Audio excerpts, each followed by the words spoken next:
In this video, we're going to talk about ideal gases and how we can describe what's going on with them. So the first question you might be wondering is, what is an ideal gas? And it really is a bit of a theoretical construct that helps us describe a lot of what's going on in the gas world, or at least close to what's going on in the gas world. So in an ideal gas, we imagined that the individual particles of the gas don't interact. So particles don't interact. And obviously we know that's not generally true. There's generally some light intermolecular forces as they get close to each other, or as they pass by each other, or if they collide into each other. But for the sake of what we're going to study in this video, we'll assume that they don't interact, and we'll also assume that the particles don't take up any volume. Don't take up volume.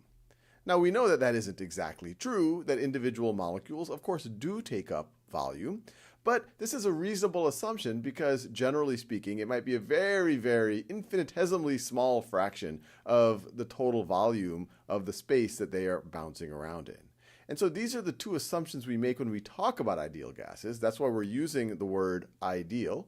In future videos, we'll talk about non-ideal behavior, but it allows us to make some simplifications that approximate a lot of the world. So let's think about how we can describe ideal gases. We can think about the volume of the container that they are in. We can imagine the pressure that they would exert on, say, the inside of the container. That's how I visualize it, although that pressure would be the same at any point inside of the container. We can think about the temperature, and we want to do it in absolute scale, so we generally measure temperature in Kelvin. And then we can also think about just how much of that gas we have. And we can measure that in terms of number of moles, and so that's what this lowercase n is.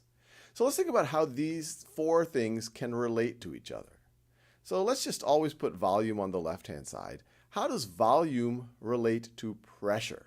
Well, what I imagine is if I have a balloon like this, and I have some gas in the balloon, if I try to decrease the volume by making it a smaller balloon without letting out any other air or without changing the temperature, so I'm not changing T and N, what's going to happen to the pressure? Well, that gas is going to, per square inch or per square area, exert more and more force. It gets harder and harder for me to squeeze that balloon. So as volume goes down, pressure goes up. Or likewise, if I were to make the container bigger, not changing once again the temperature or the number of moles I have inside of the container, it's going to lower the pressure. So it looks like volume and pressure move inversely with each other. So what we could say is that volume is proportional to 1 over pressure, the inverse of pressure. Or you could say that pressure is proportional to the inverse of volume. This just means proportional to, which means that volume would be equal to some constant divided by pressure in this case. Now, how does volume relate to temperature? Well, if I start with my balloon example, and you could run this example if you don't believe me. If you take a balloon and you were to blow it up at room temperature, and then if you were to put it into the fridge, you should see what happens. It's going to shrink. And you might say, why is it shrinking? Well, you could imagine that the particles inside the balloon are a little less vigorous at that point. They have lower individual kinetic energies. And so in order for them to exert the same pressure to offset atmospheric pressure on the outside, you are going to have a lower volume. And so volume, you could say, is proportional to temperature. Now, how does volume compare to number of moles? Well, think about it. If you blow air into a balloon, you're putting more moles into that balloon, and holding pressure and temperature constant, you are going to increase the volume. So volume is proportional to the number of moles. If you were to take air out, you're also going to decrease the volume, keeping pressure and temperature constant. So we can use these three relationships, and these are actually known as, this first one is known as Boyle's law, this is Charles's law, this is Avogadro's law, but you can combine them to realize that volume is going to be proportional to the number of moles times the temperature divided by the pressure. Divided by the pressure. Or another way to say it is, you could say that volume is going to be equal to some constant. That's what proportionality is just talking about.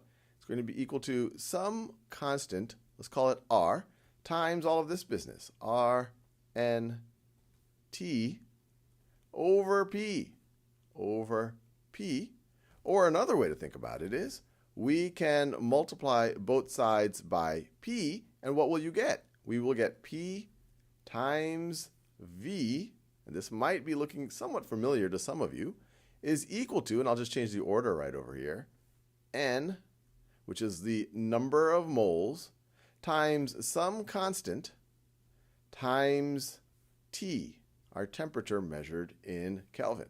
And this relationship right over here, PV is equal to nRT, is one of the most useful things in chemistry, and it's known as the ideal gas law. And in future videos, we're going to apply it over and over again to see how useful it is. Now, one question you might be wondering is, what is this constant? It's known as the ideal gas constant, and you can look it up, but it's going to be dependent on what units you use for pressure, volume, and temperature. And we will see that in future videos.